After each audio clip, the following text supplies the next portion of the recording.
Hello and welcome to Holistic Circle podcast, Spiritual Conversation. My name is Philipp Kobald. We are reaching out to people who are passionate about spreading light, love, and joy. And I'm happy to have here today with me, Shermin Kruse. Hello, Cher. Hello, Philip. And I have to say, I'm impressed with the way you pronounced my first name. It actually is a name that doesn't exist. My parents made it up. So you did an excellent job. I'm proud of you. You should be, because most people only watch my podcast to see me pronounce the name of the guest wrong. That Okay, is the that's number fair. one That's a good popularity of reason. my podcast. Yeah, that's a good reason to tune in. Well, thank you so much for being here. I know it's 5 a.m. in the morning, so you're a determined podcast. We love the spirit. Yes, thank you so much. I appreciate it. And I should also warn you, my dogs are wrestling in the background. So if you hear noises, it's just because the dogs are playing and having fun. No, please bring them on the show. That's how we get more likes and more clicks if we have end notes on the The show. cuter the dogs, the higher the clicks. Okay. So I will always like to start the podcast with asking for a small introduction to introduce yourself. I know you're very well known, but nevertheless, there's always somebody new out there. So if you just a couple of minutes tell us your background and what you do, and then we all take it from there. I appreciate it. Thank you. Hi, everyone. It's a pleasure to be on this podcast. I'm actually really excited to be speaking with you and to be speaking with Philip. My name is Shermin Kruse. I was born in Iran.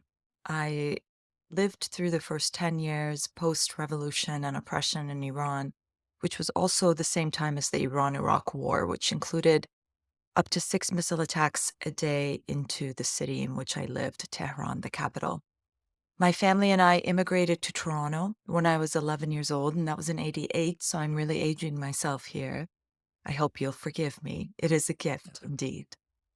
And I didn't make it to the United States until law school and decided to make this country my home, but I do hold all 3 passports.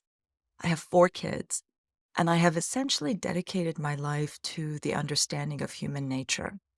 Whether it is through study, right? Philosophy, neuropsychology, debate, whether it's through the profession through which I fed my family, which was law, and that was understanding the jury, understanding the judge, understanding my client, my opposing counsel, the people in the negotiation room, or whether it's now, which is a life dedicated to reading and study and writing, which is where I am at this third phase of my life, post education and work, because I've had the chance to retire.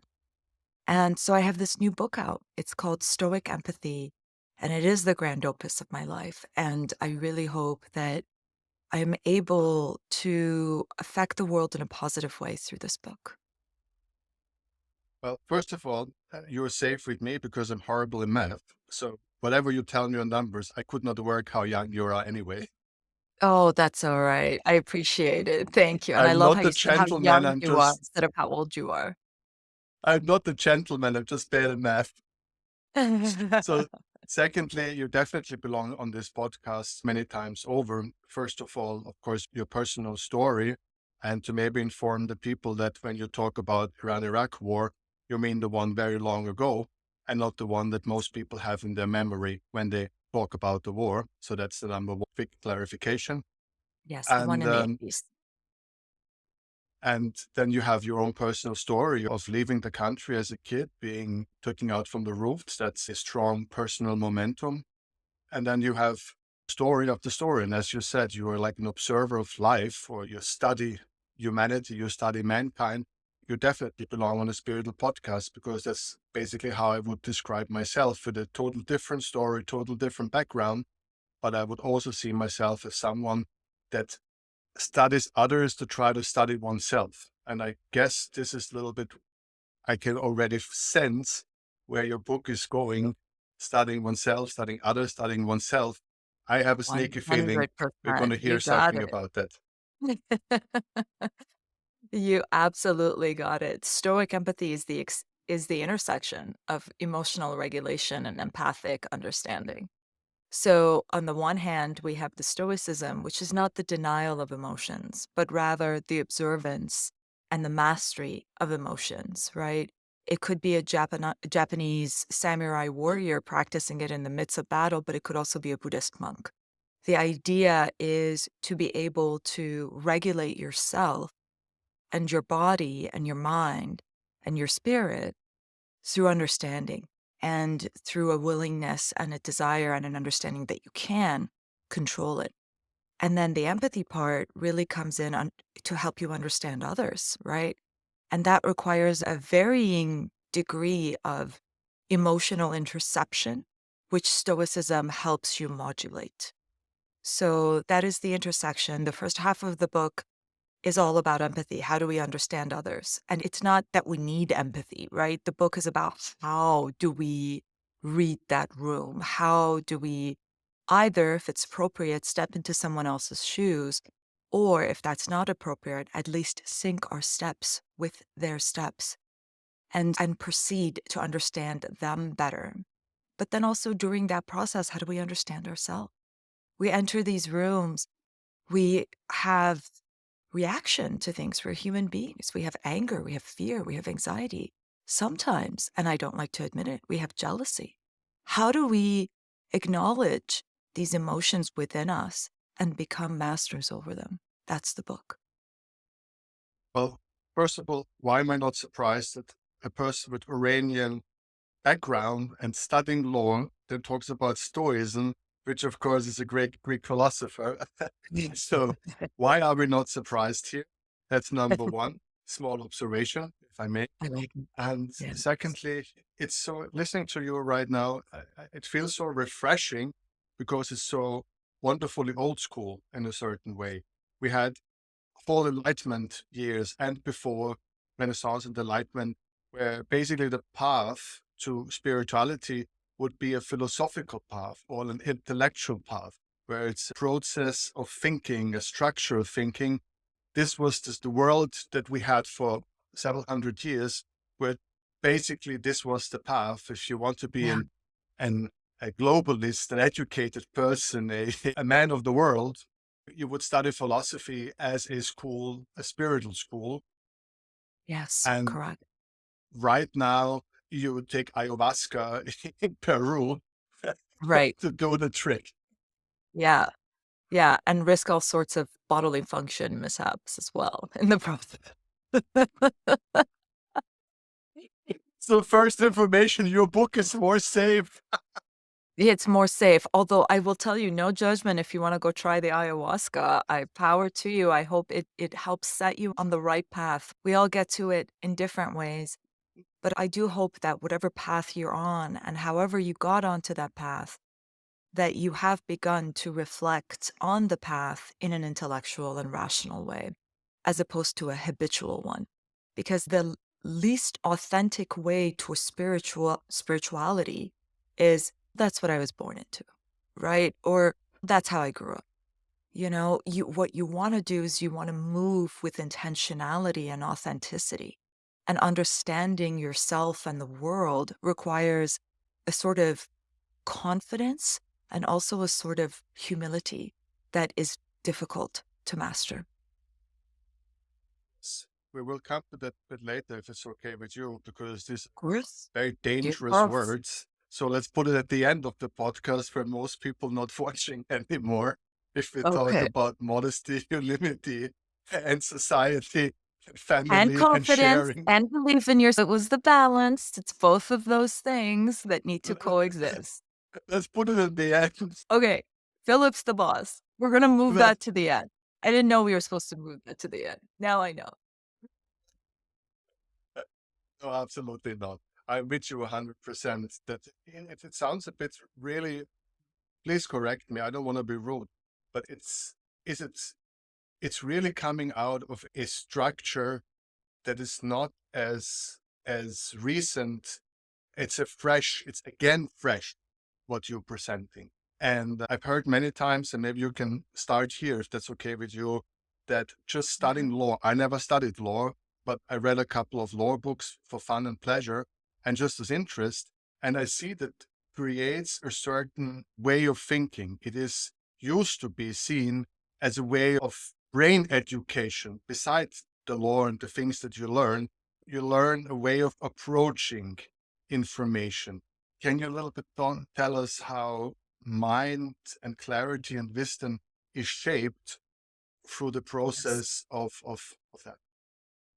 The study of law, at least my experience of it, is really the critical examination of various viewpoints so as to enable yourself to be the advocate for any of those viewpoints while maintaining ethics and integrity and professionalism. So the whole idea is to play the devil's advocate in almost every circumstance. Then when you go into practice, you don't need to be the devil's advocate in every circumstance. You just need to be able to understand your client and be able to understand the opposing side. You need to be able to understand the flaws within your own case just as much as you understand the flaws within your client's case. And that translates very well into understanding yourself, right? And again, understanding the flaws within yourself is not a reason, certainly not a reason to give up on yourself, just like it wouldn't be a reason to dump your client. Although it might be a reason to tell your client they need to change, but it could also be a reason where, despite those flaws, you can proceed ahead in your representation of that client. And so, in an advocacy context, that's essentially it. You're understanding the people who you're serving and you're understanding the counterpart, which might be a very friendly counterpart. It might be a merger between two companies who very much want to work together. And one of them invented this drug and the other one makes it, and they want to go out there and distribute it low cost to whoever needs it, right? Let's say that's the merger. And they need to work together and they need to integrate two different cultures, the scientists and the marketers, right? And whether it's that or whether it's a hostile takeover, you've been in your family business for a long time, and now an outside party is trying to force themselves to take over your business, and you want to protect your legacy and your family. And so you still have to understand that counterpart, but it's obviously a very different kind of relationship than the one that's going to continue into a post merger integration. And then again, the same thing is true in your personal life. The way we want to relate to our spouse, to our children, to our parents, to the people with whom we have long standing relationships that are meaningful to us, very different than those one time encounters, even if it's with a mugger, right? Or a stalker, right? But we still need to understand that person. Because if we're able to do that, if we're able to have that awareness, we're able to protect ourselves and our families and maintain our truth and our integrity in the process. I think looking at the last couple of days and weeks in the world, Yeah. it is so hard to listen to you. And I never put politics in this podcast because this is a much bigger and much, I want people in 5 years from now to watch the episode and learn something. But it's very tough today listening to you and not thinking about the world we're living right now, where artificial made up facts and like imaginary dream facts seems to become reality, and that understanding each other and cooperating, or the diplomatic skills, it's also Yes. philosophy, diplomacy, very close to law. Diplomacy is a very close companion, where the art of understanding each other, stuff, empathy, and all of these things Yeah. you're talking about. So we don't talk about politics, but give me 2 seconds if you feel like, if you Yeah. also think the world needs this book more than ever. Thank you. I appreciate that. I try not to have hubris in the way I present the book, but what I will say is the ancient wisdom of I think, therefore I am, right? Cogito ergo sum. That is always something you can rely on. No matter how upside down or crazy the world is, whether you live in an era of misinformation or an era of lack of information, as I did when I was a child, living under a oppressive regime that controlled information to the people. Either way, reflecting from within yourself is always a safe place to start. And if Stoic empathy assists you in doing that, then it's my honor that I've been there as a part of that journey to help you begin that reflection of yourself and that critical examination of others. And when I say critical, I don't mean you're criticizing. I mean, you have a critical eye toward the world in the keen sense with which you ask questions, push back, challenge notions, and also challenge yourself to improve, to grow. I do think the world needs this. I think the world has always needed this. There are so many things about the world that are going in the wrong direction. And yet, Philip, I'm able to sit across the world from you this morning and have the pleasure of speaking with you and being enlightened by you and sharing your audience with you. And that is extraordinary. And there's never been a time in history where that's been permissible in such a manner. And so, in some ways, we have all this misinformation, but in other ways, we have all this access.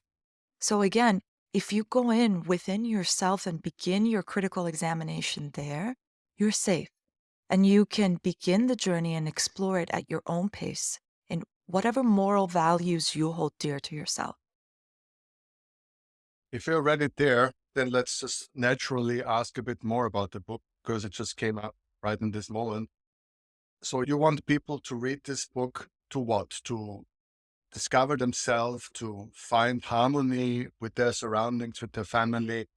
Who is the audience for this book? Is this for the member of Congress? Is it for young teenagers? For whom is the book written? So what is the background and what they should get out of this? So I would say the book is for those who want to find the power within themselves. The way I see the world is here's the stimuli, okay? Here's the stimuli on the one hand, here's the response on the other. In between the stimuli and response, there's a lot, but also there is you. You exist. You are in this space. So are external power dynamics. And they're coming at you and they're influencing you, right? Your wealth, your power in society, your socioeconomic control, what government you live under, whether you are behind jail walls or not, right? Nevertheless, your mind is yours to do with as you wish. Within that space of stimuli and response rests, you can call it your soul, your mind, your willpower, or your stoic understanding and power over yourself. This is what I want people to discover. And I want them to be able to see that their ability to read the room in an empathetic way is not a weakness. It's not something soft and flowery and kumbaya and lavender candles, right? It is a strength and a power to be able to walk, A, in someone else's shoes, and B, even more difficult, to have the strength to get yourself out of those shoes and not step in them while you sink your steps. And this is an example of that. Let's say you are a trauma surgeon and a young boy with multiple gunshot wounds is rolled into the ER. You want to have an understanding of that child. Obviously, you want to have empathy towards the child as well. But you cannot allow your emotions to interfere with the service you need to be providing to that child at this moment. So you have to have the courage to sink your steps, smell what he smells, see what he sees, feel what he feels, hear what he hears. But don't hear it yourself because you might not be able to serve him, right? Or at least create some space within which you can protect your emotional self. That's very different from that's my child that got rolled into the ER with gunshot wounds. I am not responsible at this moment for saving that child's life. I am rather responsible for helping the rest of the family, myself, and my other children find strength during this time while maintaining full empathic connection with my child. And so that is the distinction, and that's the spectrum. And the level, and that's difficult. I find it difficult on a day to day basis to modulate my attachment despite maintaining my understanding.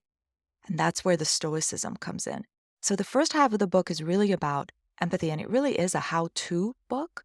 It is how do we go about this understanding, this strategic approach toward understanding? How do we gain information? How do we ask the right questions? How do we observe in the correct way? How do we read body language and tone? And then the second half of the book is the power of which I spoke earlier, the power over yourself. And it's how do you maintain that? how do you do this modulation, right? How do you embrace discomfort? How do you habituate yourself to pain? Just like you might sit in 8 hours of meditation, or you might run on a broken ankle to carry that child to the ER. So, how do you get accustomed to the discomfort of not just physical pain, but also emotional pain so that you can have that resilience to overcome it? How do you maintain perspective and gratitude through the suffering, right? As the world falls apart, how do you continue to exist in your fullest sense, not just some semblance of yourself, but in your fullest sense? So that's the book. Again, it's a healing journey that you propose. It's a growth journey that you propose, and you give people these philosophical tools that by reading, thinking, reflecting, engaging a growth process. Now, do you give examples for people? Do you make it clear to them why going into the room and having this empathy, as you said, it's not a weakness, it's actually a strength. Is it hard? Is it easy? Can you reach people and make them understand why that going in and being the big bully and telling everyone what to do? As you said, Philip is the boss. There you go.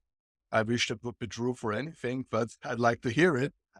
But I'm way too empathic to say, but empathic is considered as weak. Where you Yes, here make the point, where you shape it to hopefully tell people it's a skill.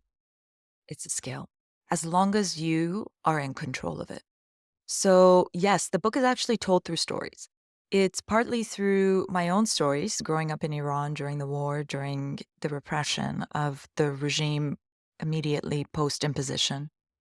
It's partly my story post immigration. Now I'm in this whole new world and I suddenly have a very different economic status than I ever have. And I don't speak the language and I don't fit in. And I can't even see the room, much less maneuver my way around it. It's as though I've been blindfolded, despite the fact that the room might hold many more possibilities than the one I was in before. And then how do I open my eyes to that room? It doesn't have to be a war torn space, right? It could just be a corporate space in which you've never entered. So in the book, I'll have examples and stories of, say, my buddy Joel, who is a Mideast peacekeeper. Imagine having that job and is therefore responsible for maintaining awareness of the perspectives of two of the most emotively attached to their cause group of people, perhaps in the world right now, while maintaining neutrality. And that's not to say you should live with neutrality. I think it's okay to have passion. But if your job is to be the peacekeeper, if your job is to mediate, then that is an instance in which that neutrality is essential to that peace, which is the larger part of the process, right? At the same time, there's stories in corporate settings, in mergers, in negotiations, in legal settings. There's also tons of parenting stories in the book, right? How do I do this with my kids? How do I do this with battling their technology use or making sure that, hey, I had it not so great growing up. And I think it's little bit, in some ways, if you're able to survive, a little bit easier to find your path to decency than when you grow up in the lap of luxury. I worked hard my whole life to provide for my children, but does that mean they're gonna be lazy and unconcerned and uncompassionate and arrogant and entitled in this world? How do I prevent that from happening? Because that is also an extraordinary feat when when you've sort of made it to middle class, upper middle class. And so these are the questions the book asks, and it answers them through stories. But there is also in the book, you can't skip it if you want, but there is also in the book a large amount of neuropsychology.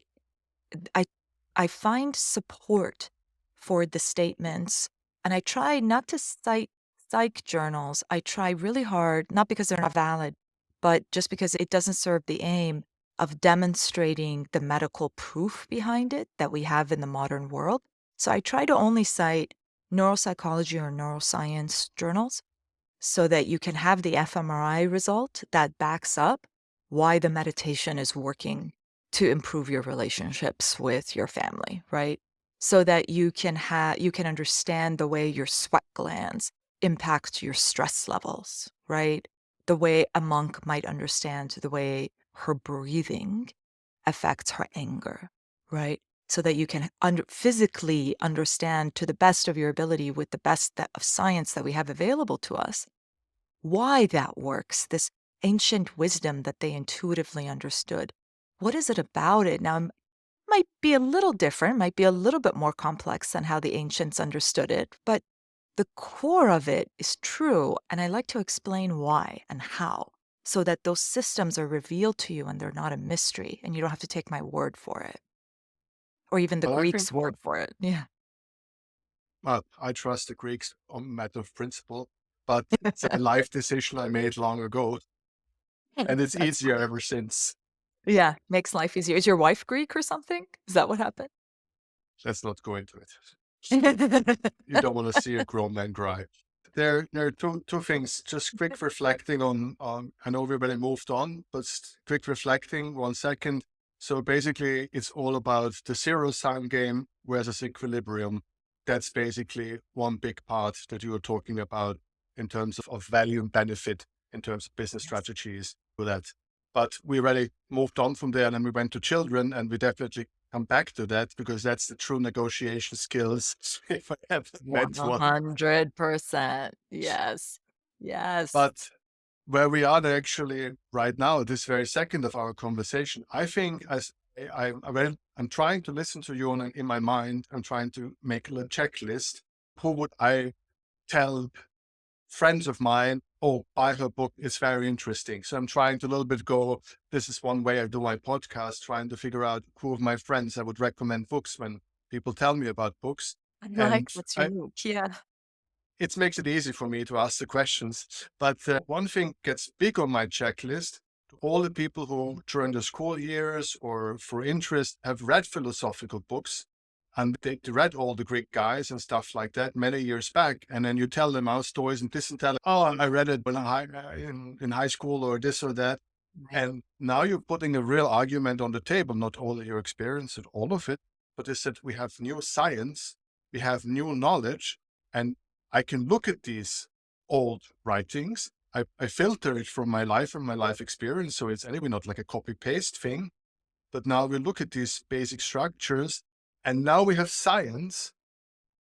And that's Mm. a very scary thing for me to say. Here we have my Greek beautiful philosophy, and now we have science Yes. coming to be like the judge. Here's the lawyers, and now here comes the judge, the Oh science. my goodness. Okay.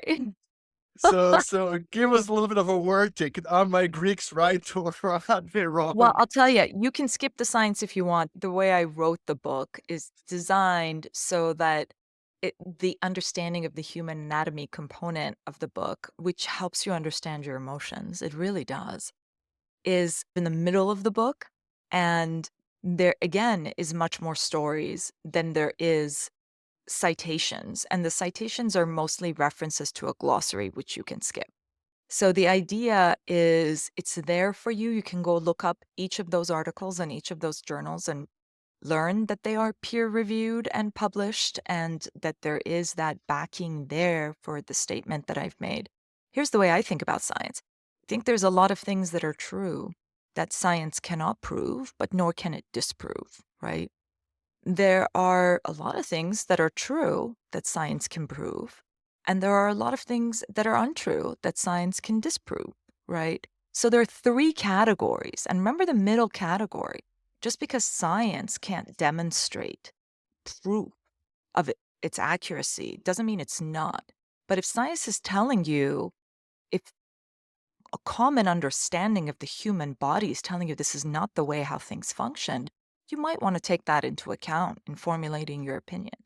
And so that's where I come in and I try not to judge anything that you believe that's not supported by a neuroscience journal, but rather to tell you the aspects that are, because that will help you better just understand the human body, unless you're an anatomy specialist, right? Or unless you are a brain specialist, help you understand why is it that my anger diffuses when I take a breath? What is it that happens inside my amygdala during that time? What is the emotion center of my brain doing? How can I change what the emotion center of my brain is doing? So that's the bit that I include in the book, and it's mostly focused in the center of the book. Feel free to skip it. It's chapter 6. It's the longest chapter. You're welcome to go through it. The reason I wanted to put it in there is that I wanted to say, look, you've got these ancient theories and these ancient philosophies that were formed before we knew how antibiotics worked. And the reality is that there is truth in them. And they don't exist just with the Greeks. They also exist with the Buddhists and the Sufists and certain components of native cultures. And the reality is that those truths were found by these people throughout the history of human civilization. Thinking that we are at the pinnacle of human understanding is a mistake. Thinking that we have nothing to contribute to human understanding is similarly a mistake. We now have access to things that they didn't have them. So let's look at both. That's the idea behind it. And that's why I think there's a wonderful group as a set of friends who I would love to recommend the book, because they studied the Greeks on their own. And I think they would be very intrigued to see where we are with modern knowledge and modern understanding, not to put the final judgment, because that's not who you are, but at least to a little bit look at these things from a modern perspective. And I think this would bring a great contribution and might really get you a lecture in the philosophical academy in Athens one day. I would wish this so much for you to happen, that you can come with all the fingers and the scrappy beards and say, just here and there, we have modern science to look at some of these philosophical statements and see how they actually translate. And this sounds amazing, to be very honest. Do I have to have a beard if I get the lecture in I Athens? don't know the Right. rule. Yeah. You tell me, I'll put on a beard. That's fine. I'll take it. But now we have to come to the darkness of the soul, negotiating with kids. Oh my goodness. Oh my goodness. That is not that far from the truth. My dog is trying desperately to jump on my laps. Well, my friend. Oh, I'm not. Look at her. She's so cute. I don't know if people are listening or watching, but this one is a red poodle mix with a golden retriever. And she's feisty. She's very feisty. She likes to steal food off your plate. So I Well, guess I'm not. I'm putting the screenshots always on the shorts of the YouTube, and when they see a dog on people will watch it more than ever. Don't worry about viewers. That's awesome. That's awesome. Okay, so kids. So I have 4 kids, right? They are ages 9 to 14 right now, but there was a time when I had my 4th and my twins were 4. So I had 4, 4 and under. And the reality is that one of the greatest gifts of my life has been watching these children develop their critical thinking skills and their path to spirituality through intellectualism. And do not lick the microphone, silly goose. And also recover from their pain and their drama and their resilience and maintain their compassion and work through heartbreak. So when you're dealing with children, it's not just about modulating their control of electronic devices. That is a large component of it actually in the modern world. Once they become older and have complex relationships, it's about assisting them in maneuvering their way through those relationships. And that requires a different kind of negotiation, especially as they become teenagers, because the reality is they need you and they want you, but they don't want you, at least not all the time. There's this struggle within them, which is developmentally appropriate. That is the struggle to gain the distinction from the clan, right? To find their own personness. And in the meantime, they need to rely on that clan to survive and to thrive.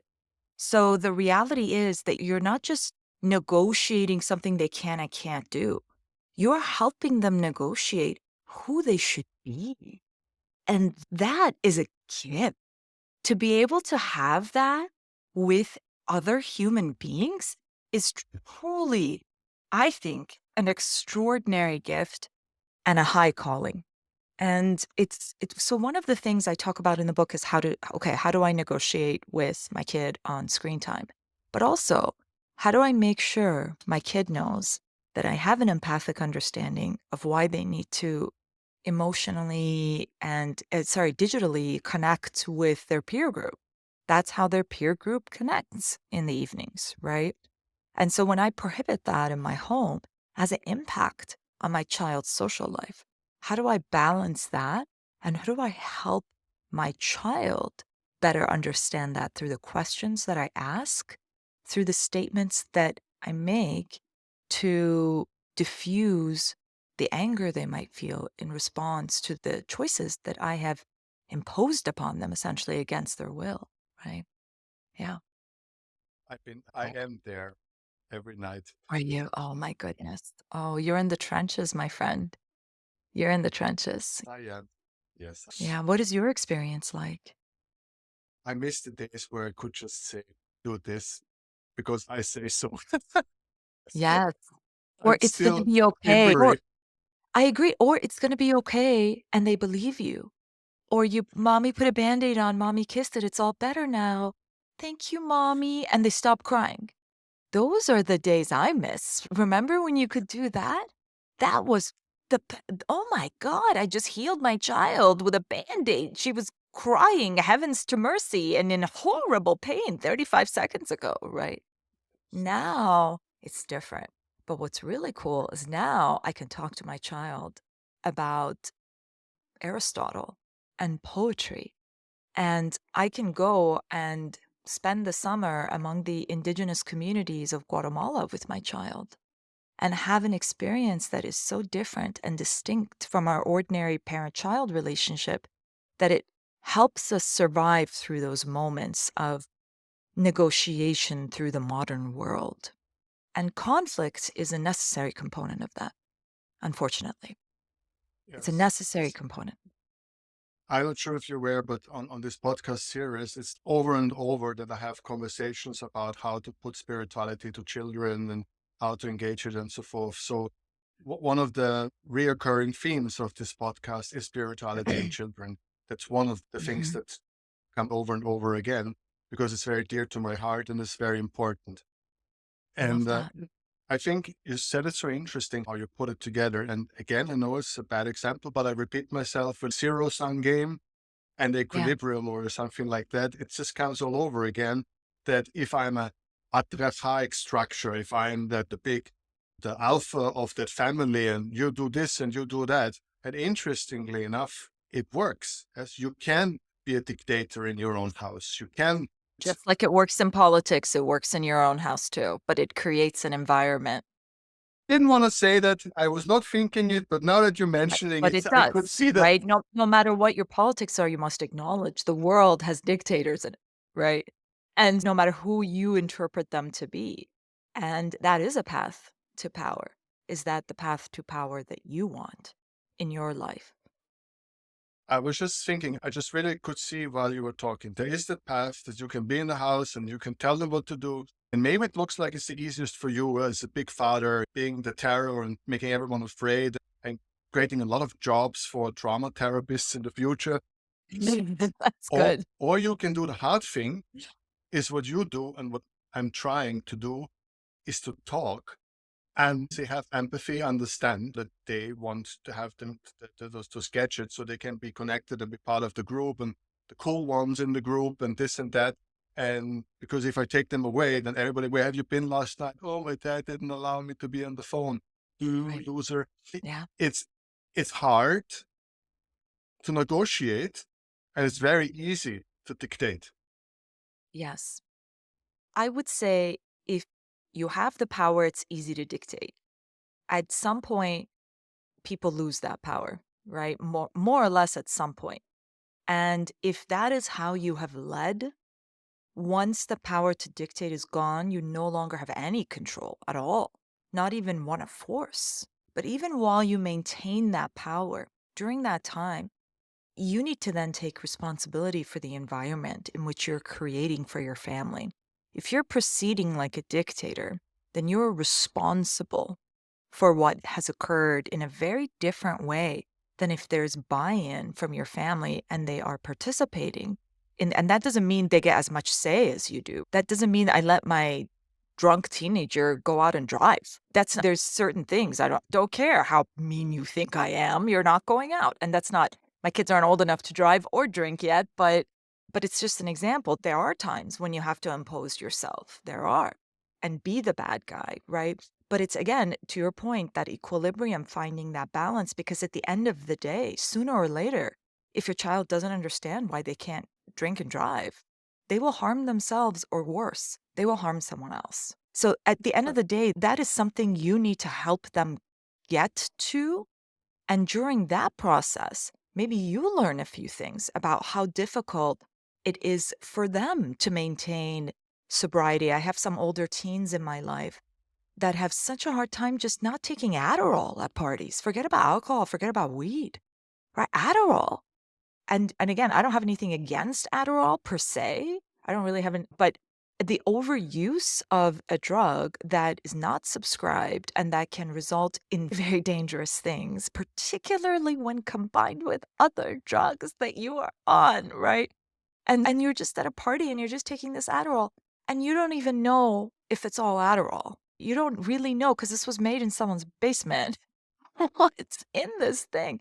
So these are it's very difficult in that scenario because it's no longer this bad, evil thing that you inject into your body or smoke or inhale. It's now a pill that you take and swallow. Or it's a beverage that looks like a wine cooler, right? It's something that would appear safe, maybe even be colored pink, right? Have a little picture on it. And so this world, the one they're combating, is so much more challenging and has so many more branches than, in a lot of ways, than our own world did. So there has to be some humility in approaching that conversation. That I know I'm not there. I don't know what it's like. Teach me. But here's what I can tell you, because I was there when my friend engaged in this behavior and harmed himself beyond repair. So let me teach you that story. And that's the relationship that can take place as they get older. And just put a note on it. Once you're the dictator of the family, you're bloody lonely because you definitely are a super lonely person, and and you will not be trusted. They will not share with you that somebody Yeah. offered them a pill because they're scared of you. They will not come to you and ask for advice what to do because they're scared of you.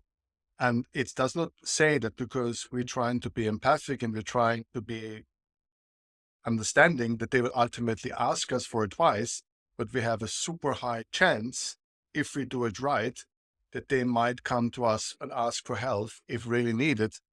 Yeah. And as a dictator, they will never ever come to you with anything because No. so just this by itself is such a strong argument as a safety net to try to have an honest and good relationship with your children and rather go for the painful negotiations than just to make yourself easier and just shout and say, because I told you, because it's way too dangerous in our modern times, as you said. All I love right. that so much. Can I just dovetail on that really quick? Because I think that's so insightful. And the reality is that I know some folks who live like dictators in their own households and their kids come to them, but only when they're in trouble. So now, if they've harmed someone or they've harmed themselves or they crashed the car or they have gotten kicked out of school, now you go in and then what does the dictator do? That dictator doesn't assist the child in taking responsibility and modifying their behavior. The dictator fixes it, right? I'll fix it. I'll get you back in. I'll hire a lawyer. I'll sue this person. I'll blah, blah, blah, because that's also a component of a dictator's life. And what you want is you want to be there during the decision making process. You don't want to be there to clean up the mess for them. That's not going to serve them. in the long run of life. It's not. Beyond its own ethics, it's just not going to serve your child, right? But what will serve your child is if you're able to be there in order to prevent as much of that, and then to be there when it does inevitably happen, when that punch in the face comes out of nowhere, undeserved and unjust. So you can help catch them when they fall, sit with them, and then help them get back up. I so much love what you added now. You made it like 5 times stronger. And here comes your experience as a lawyer. You get a whole new level to my little story from your life experience. Maybe I've just lived in America too long. I don't know. So we had now 40 minutes have passed. So very few people are left watching this. We can talk about morals. And it's safe now. It's safe now, okay. The only people that stuck around can bear to talk about morals. I love talking about morals, values. I'll talk about it with anybody. I don't know. I'm making fun. Yes. You're being But amazing. I love it. because it's exactly what is for me such a interesting struggle right now. We had many centuries where moral and family honor, you're coming from Iran, family honor was everything, and a lot of crazy stuff happened, and a lot of bad things happened, and good things and whatnot. And there is a revolt over the last 30, 60, 70 years or so, where people try to free themselves from this patriarchal, moral driven concept into a now more narcissistic, egoistic, self serving, non community. But it's never clear cut, right? We have a lot of community people who cleaning rivers and this and that. Overall, plus social media, plus. So there is a disfranchisement from society, from family, from country, and also from religion, being devoting oneself, giving oneself. Because if you want to be part of a family, you cannot be 100% you and together at the same time. So let's use the end of the podcast, and I'll be listening your ideas Yeah. about moral. Philip, I'd be very interested in what you think about this because as community and kin and religion has been more and more abandoned in the search of individuality, what has taken its place is politics. And I don't want to talk about politics in the sense that I don't want to take a position necessarily on your show, but that's the clan to which we now belong. And that's the clan to whom we are now loyal. And product, like an Apple phone, Like and product. oh my gosh, I love that. I love that. So they're still there, right? Those clans are there. And that's something we need to understand about ourselves is look, we're human beings. We want to have a sense of belonging and a sense of community. And it's very healthy and it's a component of being a social mammal, right? Even if you're a chimp, you want to have a community. So if you are abandoning the spiritual community or the patriarchal community, which can be very brave if it was oppressive, right? You're still going to need some form of community. Be careful what you replace it with, is really what I would love for you to think about. At the end of the day, you're going to find it. Community is important. Togetherness, cooperation takes a village. This is just how human beings function at their most optimal self. Finding ourselves within, as an individual within that community and the value that specifically we offer and bring to that community is a component of enlightenment, right? And the modern era. You can't go without either one. But be careful what that path looks like for you, right? Now, I know some people who have turned to extreme religion as a community to help heal after significant abuse. And it's difficult to point the finger at those people and say, I can't believe you joined this thing. It's almost like a cult, but they needed to heal, right? And they didn't engage in the cognitive function of deciding which community to join, but they weren't wrong that they needed a group to land in. That part they were right about.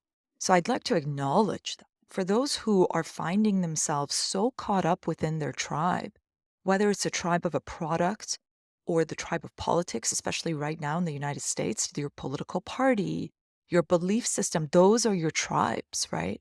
And you're steadfast. Even if your tribe maintains a hypocritical statement that goes against something else your tribe maintains, you don't really think about it because your tribe is your tribe. These are your people. These are not your people, right? And therefore, they must be right. And so that is happening, and it's happening to a very extreme extent, and it's resulting in kind of a bifurcation of the equilibrium of which you spoke previously, Philip. On the one hand, of course, the old structures were problematic. Of course they were. They resulted in oppression and apartheid and slavery. To some extent, a lot of them still exist all around the world. And yet, of course, we need our people. And we need to learn to live in harmony and in cooperation with one another, even if the only goal is to evolve in the most spectacular fashion, right? And so that is the reality. So make your choices. And in raising your children, be careful what kind of leaders you raise. If your goal is to raise a leader, there are different ways and there are different kinds of leaders. Look around at the world. Which kind do you want your child to be? Right? And reflect on whether you yourself have found that within yourself. I often look at just my own meal and think, gee, I wouldn't let the dog eat this food. Why am I eating it? Right? I certainly wouldn't let my child eat it. So I need to treat my own body the way I would treat my child's body, right? And so the same thing with your morality, the same thing with your kin group, the same thing with your community. Really try to think about it through that critical lens. Is this a healthy community for me to be a part of as someone who needs community? And that doesn't mean it's perfect. And that's really important to understand. It doesn't mean it's perfect. Every community will be flawed, literally every single one. Everyone will have challenges and conflicts and components that you don't relate to, understand, or agree with. That's okay. You can negotiate your way through that. It can, in fact, help you find your own path, right? But overall, does this community serve you? And in what way do you serve this community? Those are the questions I try to ask when I feel like I'm flailing. Sounds a lot like to me that when my child turns 16 years old, I should just wrap your book and give it to her and said, whatever I did Jane. wrong, I'm so sorry. But there you go. It's just a good Listen, I'll take your kid, but I will tell you, your kid is one lucky kid to have a father like you because you are asking the right questions. That's really all we can do. We can't guarantee any answers, right? And so your child is gifted with you, with someone who surrounds your child with books and awareness and knowledge and understanding and compassion and strength all at the same time. A lot of kids don't get that.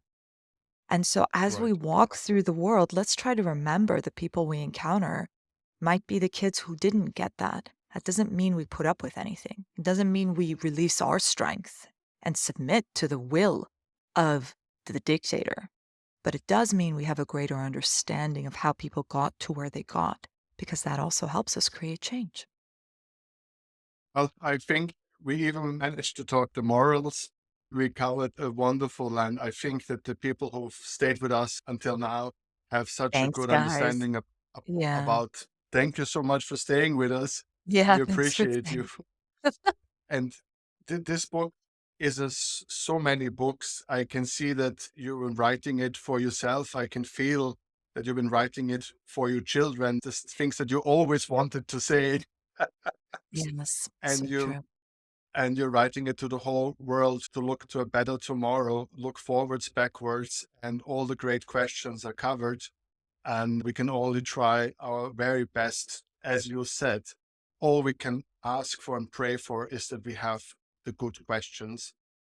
Yeah. And with this, I'll thank you so very much for coming here to this podcast today. And I wish you a lovely day. You have a very busy day ahead. Thank you so very much.